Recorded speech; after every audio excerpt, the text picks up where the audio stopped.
Hello everyone. आज भी हम दृष्टि आईएएस के मैथ्स रीजनिंग सवाल को हल करेंगे।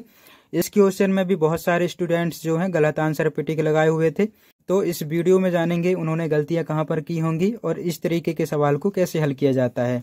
तो क्वेश्चन को मैंने यहाँ पर शॉर्ट तरीके से लिख लिया है।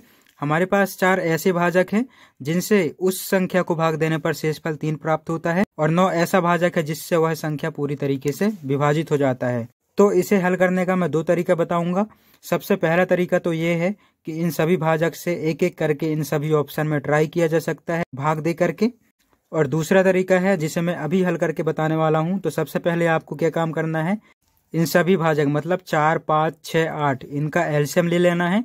इनका एलसीएम हो जाएगा 120।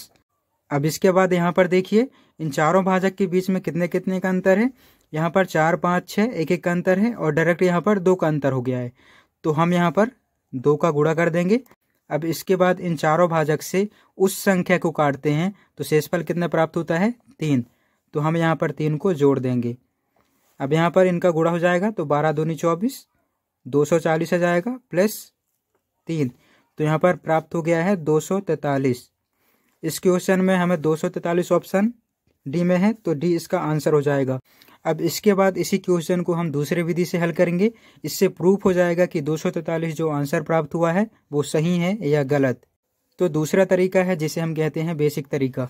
आपको इन 4 भाजक के साथ भाग नहीं करना है, इससे टाइम वेस्ट होगा। सबसे पहले आपको 9 से इन सभी संख्याओं में भाग देना है। तो सबसे पहले देते हैं भाग 729 में 9 का, तो यहाँ पर हो जाएगा 9 8 72, 9 एकम 9। यहाँ पर 9 जो है 729 में पूरी तरह से विभाजित हो गया है, मतलब 729 को हम सिलेक्ट कर लेते हैं। अब इसके बाद 363 में 9 का भाग करेंगे, 9 चौके 36। यहाँ पर देखा जाए 9 जो है 363 में पूरी तरह भाग नहीं जा रहा है, इसलिए ये रिजेक्ट हो गया। अब इसके बाद 123 में 9 का भाग करेंगे, तो यहाँ पर हो जाएगा 9 एकम 9। यहाँ पर बच गया 3 में 9 का भाग नहीं जाएगा, इसलिए 3 को यहाँ पर उतार लेते हैं। अब इसके बाद 33 में 9 का भाग करेंगे, तो यहाँ पर 9 चौके 36 ज्यादा हो रहा है, 9 3 27, मतलब 123 में 9 का पूरा भाग नहीं जा रहा है, इसीलिए यहाँ पर ये भी कैंसिल हो गया। अब इसके बाद 243 में 9 का भाग करके देखते हैं, तो यहाँ पर हो जाएगा 9 दूनी 18, तो यहाँ पर बच गया 6 में 9 का भाग देंगे नहीं जाएगा, इसलिए 3 को उतार लेते हैं, तो यहाँ पर हो जाएगा 9 7 63। 243 में 9 का भाग देने पर शेषफल नहीं बच रहा है, मतलब 243 को हम सिलेक्ट कर लेंगे।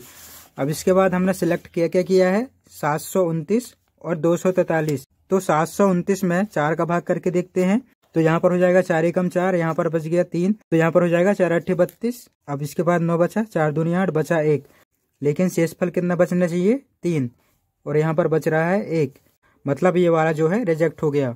तो इस क्वेश्चन का सीधा सीधा आंसर क्या प्राप्त हो रहा है 243।